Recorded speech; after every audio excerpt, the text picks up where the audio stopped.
O milagre que a medicina não pôde explicar.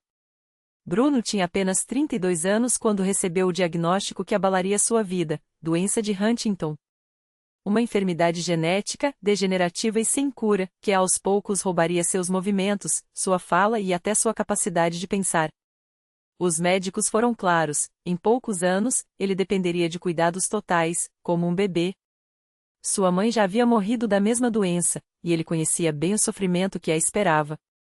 Prepare-se para o pior, disseram. As primeiras crises começaram com tremores nas mãos, tropeços sem motivo e esquecimentos constantes.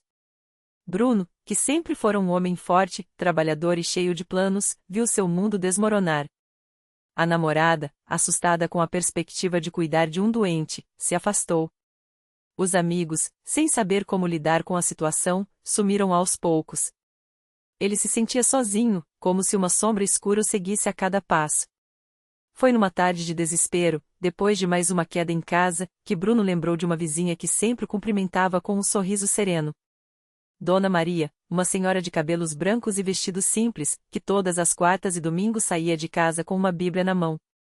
Ele a viu uma vez entrando num prédio modesto, sem cruzes na fachada, onde um grupo de pessoas cantava sem instrumentos, apenas com vozes unidas.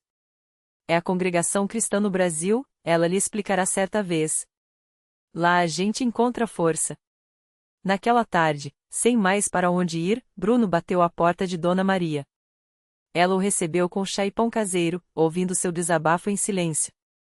Quando ele terminou, ela apenas segurou sua mão e disse: "Meu filho, Deus não desampara ninguém. Venha comigo amanhã. Só venha." No dia seguinte, Bruno entrou pela primeira vez na sala de cultos da CCB.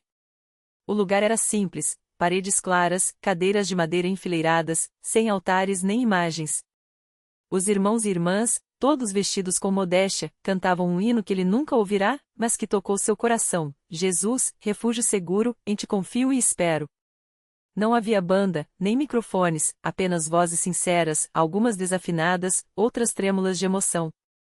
E, no entanto, havia uma paz ali que Bruno não sentia há anos. Um ancião, homem de rosto sério mas olhos bondosos, dirigia a reunião. Ele leu um trecho da Bíblia e falou sobre a fé que move montanhas. Bruno não entendia muito, mas quando o ancião pediu que todos se ajoelhassem em oração, ele fez o mesmo, mesmo sem saber o que dizer. Foi então que sentiu uma mão no seu ombro.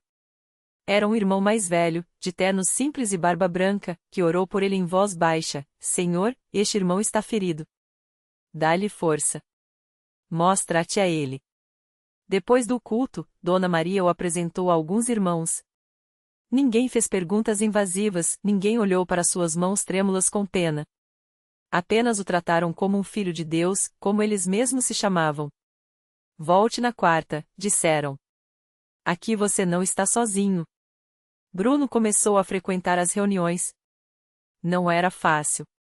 Alguns dias, as crises o deixavam tão fraco que mal conseguia subir os degraus da igreja.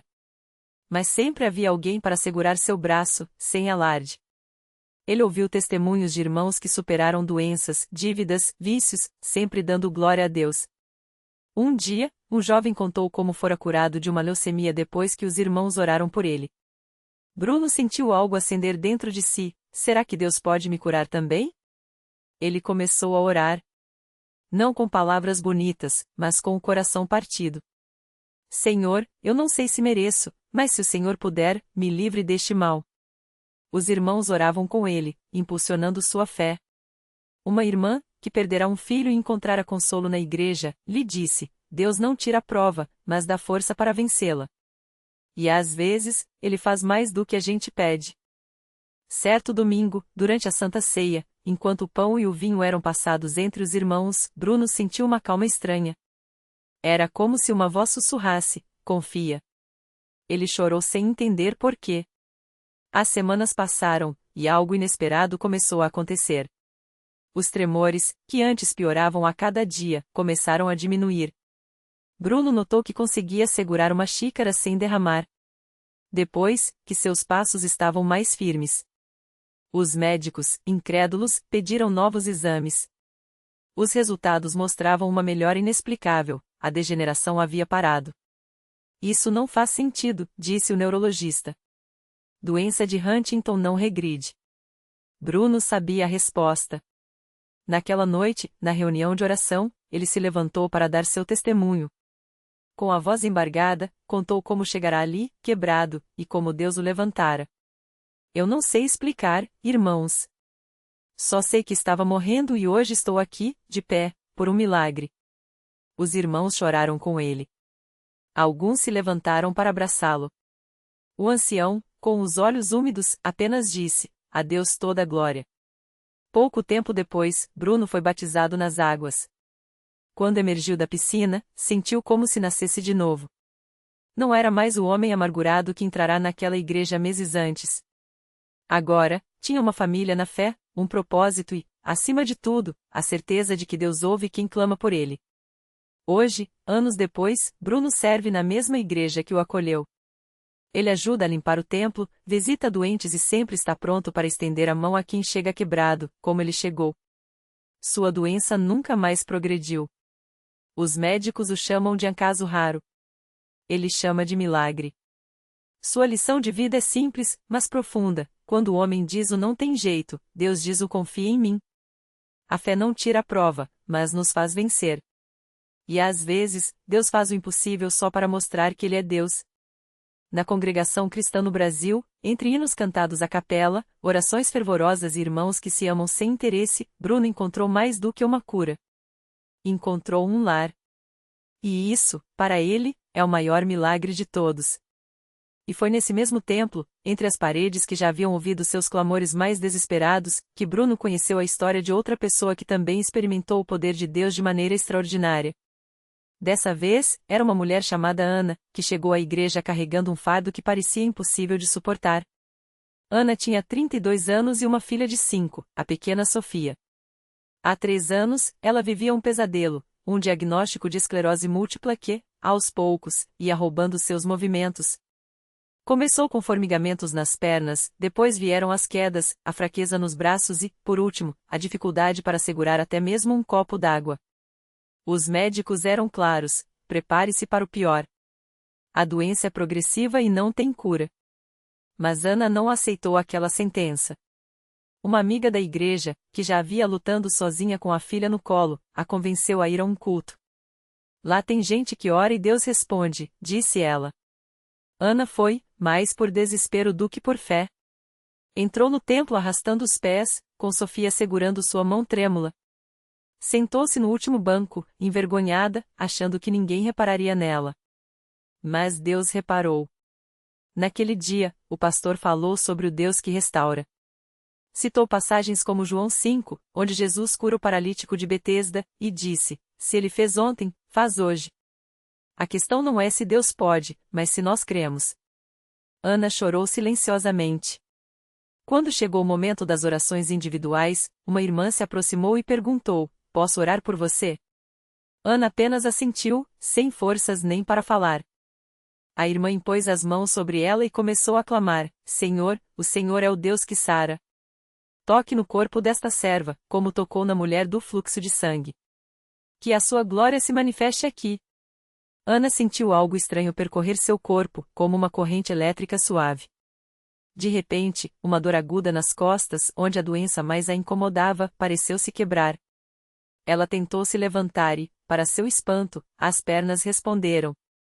Não com a força de antes, mas com uma firmeza que não sentia há anos. No culto seguinte, Ana voltou. E no outro também. Cada vez que ia, sentia mais força. Os irmãos a rodeavam em oração, as crianças da escola bíblica abraçavam Sofia como se fosse delas, e o pastor sempre tinha uma palavra de encorajamento. Em 3 meses, Ana já conseguia segurar a mão da filha sem tremores. Em 6, caminhava sem bengala. Os médicos, surpresos, pediram novos exames. Os resultados mostravam uma melhora inexplicável, as lesões no sistema nervoso haviam regredido. Isso não tem explicação médica, disse o neurologista. Ana sorriu e respondeu, mas tem explicação divina. Hoje, Ana serve na igreja ao lado de Bruno. Ela ajuda no departamento infantil, contando às crianças como Deus a curou. Sofia, agora com 8 anos, cresceu vendo a mãe não como uma doente, mas como uma guerreira da fé. As duas são inseparáveis nos cultos, sempre de mãos dadas, sempre agradecidas. E assim, entre tantos outros testemunhos que ecoam naquele lugar, a congregação cristã no Brasil continua sendo um farol de esperança.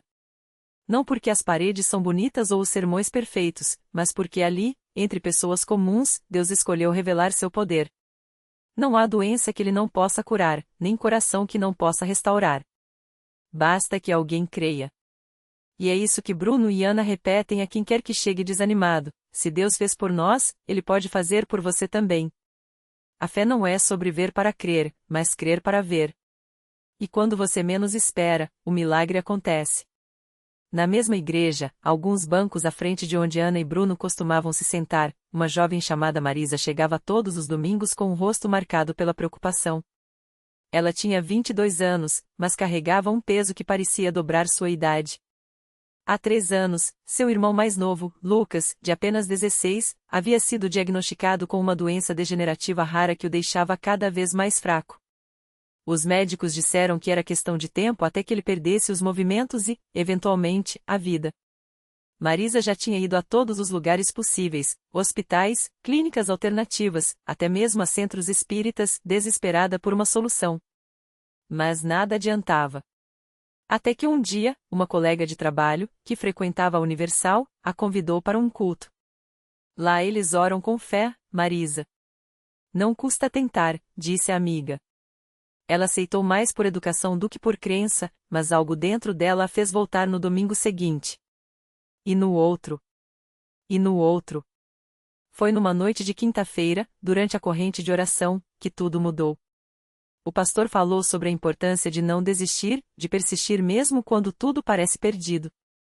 Marisa chorou silenciosamente, apertando nas mãos a foto de Lucas que levava sempre na bolsa. Quando o pastor pediu que quem precisava de um milagre se levantasse, ela hesitou, mas uma força a fez se erguer. Tremendo, foi até o altar, onde obreiros a receberam com palavras de encorajamento. Senhor, o Senhor sabe que eu não tenho mais forças, ela sussurrou entre lágrimas. Mas se o Senhor existe mesmo, por favor, toca no meu irmão. Eu não aguento perdê-lo. As mãos dos obreiros se apoiaram em seus ombros enquanto oravam com autoridade, declarando cura e restauração.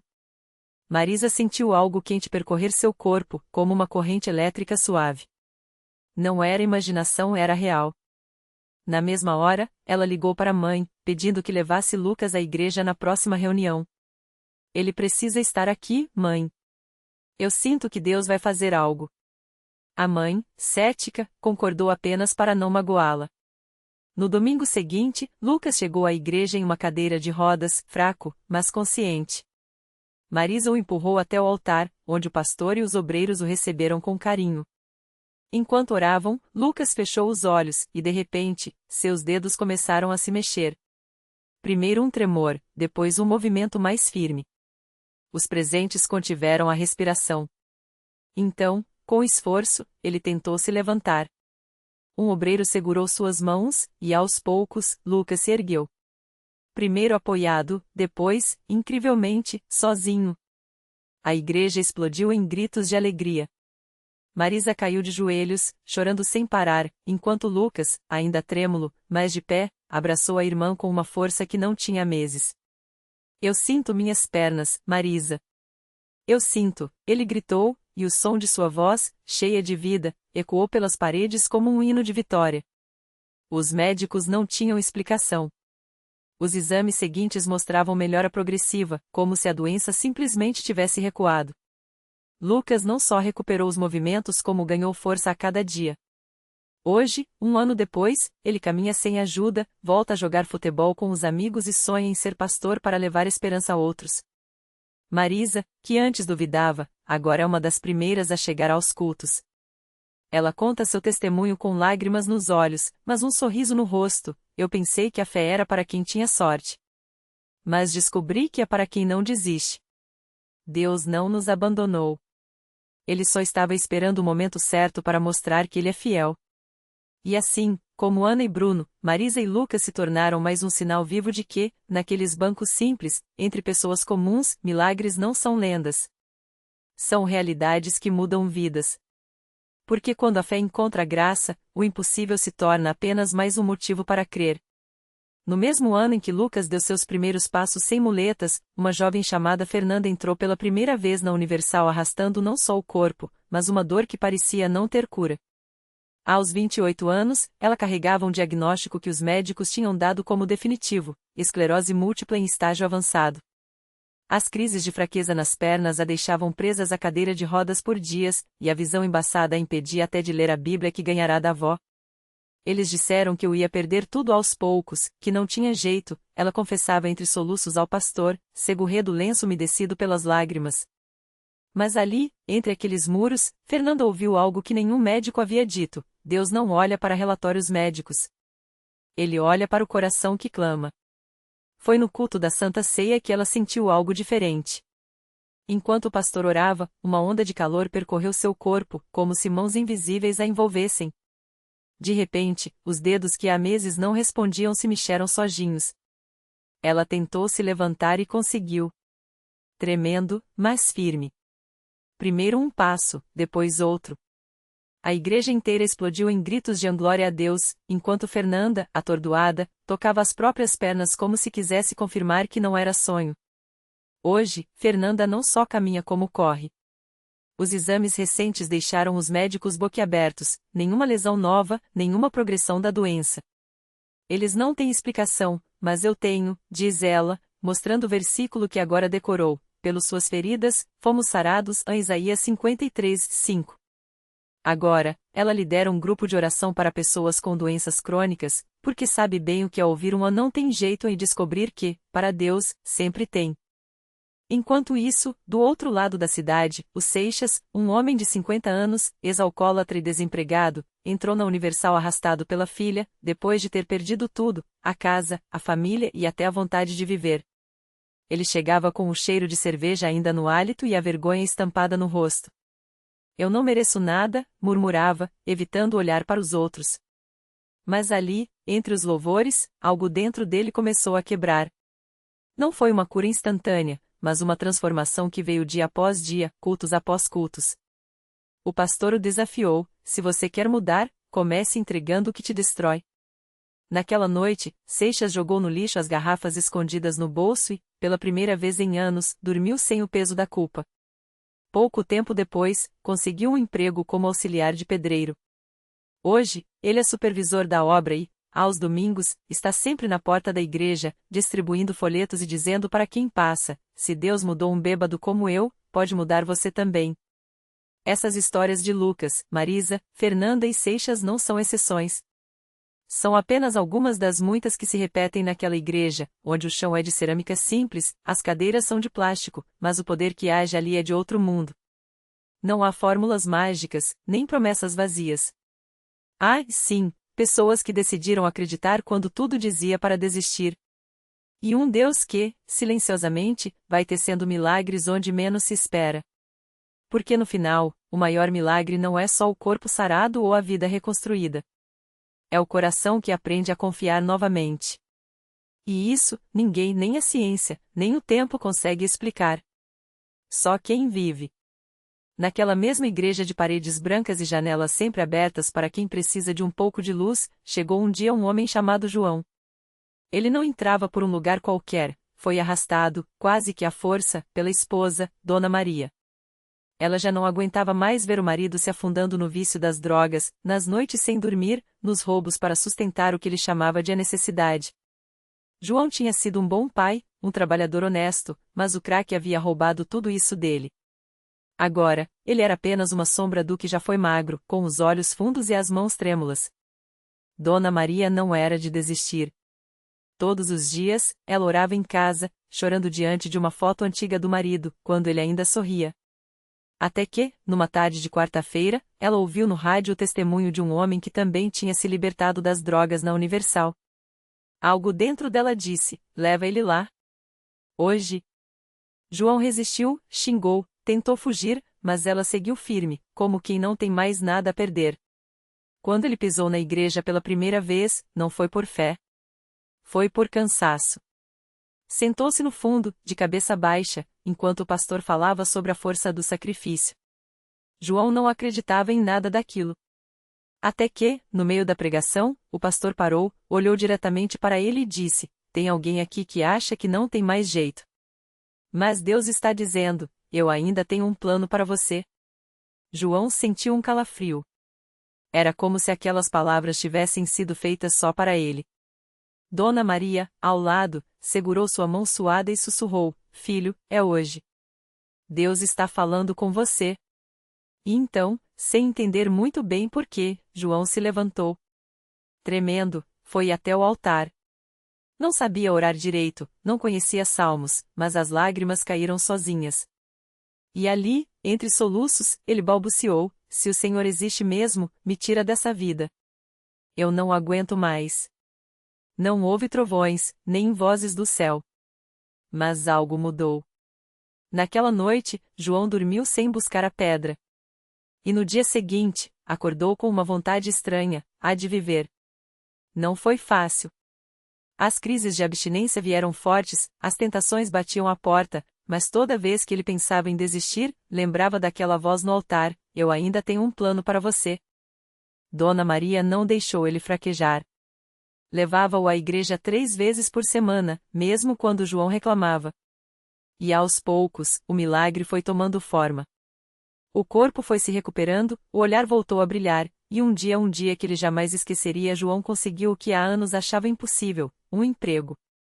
Não era grande coisa, apenas um serviço de entregas, mas para ele, era prova de que Deus não tinha desistido dele. Hoje, João não é mais aquele homem que entrava arrastado na igreja. Ele é quem abre as portas para outros que chegam como ele chegou, quebrados, sem esperança. E quando alguém pergunta como ele conseguiu, João sorri e responde: não fui eu. Foi ele. Eu só deixei. E assim, mais uma história se junta às outras naquela igreja de cerâmica simples e cadeiras de plástico. Porque milagre não é só o que a gente vê. É o que a gente vive. E lá, todos os dias, alguém está vivendo o seu. O milagre não terminou no emprego. Com o tempo, João descobriu que suas mãos, antes trêmulas pela fraqueza, tinham um dom: consertar coisas. Primeiro, arrumou a bicicleta emprestada para as entregas. Depois, os bancos quebrados da igreja. Até que um dia, o padre lhe ofereceu um canto no fundo do terreno: se quiser, pode montar uma oficina aqui. Tem gente que precisa do que você sabe fazer. Hoje, aquele espaço é a oficina do João, onde jovens da comunidade aprendem a consertar móveis, bicicletas e até sonhos. Ele não cobra nada, só pede que, quando puderem, façam o mesmo por alguém. O milagre não é só o pão que aparece na mesa, diz ele, passando a mão numa cadeira recém-restaurada. É a mesa que vira lugar para mais gente sentar. Reflexão: às vezes, Deus não muda nossa história, ele nos mostra que somos capazes de reescrevê-la.